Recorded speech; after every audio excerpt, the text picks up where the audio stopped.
Well, the idea was to set down a set of rules for filming. I would say that any good director has some rules, but he just do not write them down.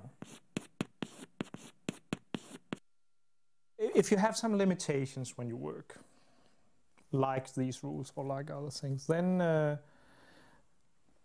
you are forced kind of to use your imagination. These rules could be any rules, right?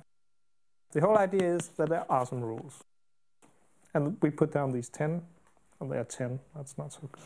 Should have been 9 or 5 or something. It could have been different, but the idea was to say, these are the rules, let's work from them. Then we can make some others, or we can work without rules, but let's try that. We were doing an effort to see what was happening if you follow some rules. The Dogme rules are very much made for me, in the sense that, but that is maybe more personal, but we talked about this, you know, having control or giving away control. And all these rules are designed for me to give away control. Part of the idea of the Dogme thing was, of course, to get down to this basic feeling of film. It's provocative in the sense that you have this idea of, especially in Europe, of being an artist as being completely free. And that this is part of being an artist, is being completely free. And that is what the whole idea of Dogme is arguing.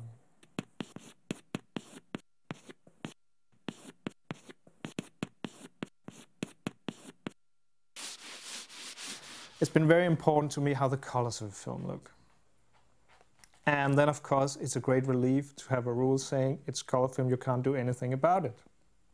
So they're designed for me, if you see all the rules, they're kind of more or less designed for me not to do what I thought I've been doing for a long time.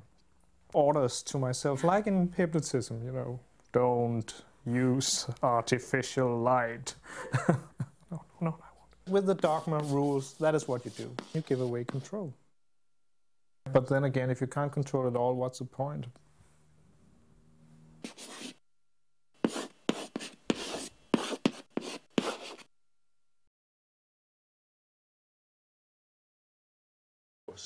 One of the things about Dogme, the discussion is what we discovered very quickly. There's a very long tradition, both within ELT and outside of ELT, of learner-driven teaching, of learner-supplied content, and so on.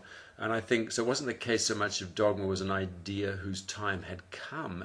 It was more an idea which needed labeling within ELT. And by labeling it, I think it gave it a certain validation. It authenticated it from a number of teachers who'd been doing this anyway and were perhaps feeling a little bit guilty about it. And what Dogme was saying, don't feel guilty. There's good grounds for thinking that that learning can be achieved through these materials light means.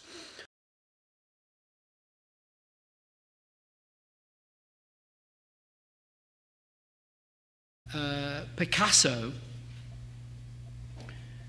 paraphrasing, Picasso said words to the effect that if you know what you're going to do before you do it, what is the point of doing it? It is not extraordinary for artists to either A, not know what it's going to be until you start to investigate, and then you interact with the material, or B, to think they know what it's going to be, and it turns out to move in another direction, or C, to have a clear notion which drives them into the thing, but then they're able to make discoveries.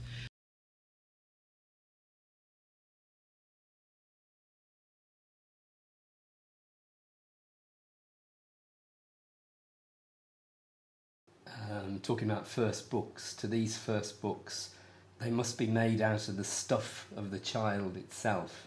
I reach a hand into the mind of the child, bring out a handful of the stuff I find there, and use that as our first working material. See, why did I miss that quote? I could have used that. and I was thinking, and one of the things, about Dogme, because we wanted to talk a little bit about Dogme, and when you look at that quote, that's fantastic. What page is that? Isn't it? That's on page 34. Okay, thanks, that Mark. one. Yeah.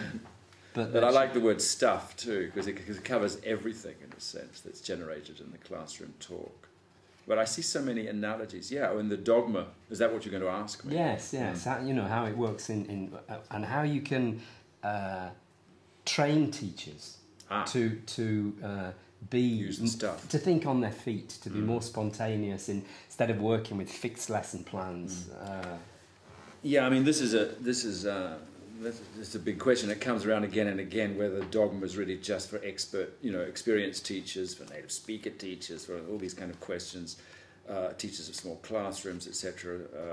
I think people can be trained. I think they can be retrained in a sense. I think a lot of people start teaching sort of thinking that's what teaching is going to be.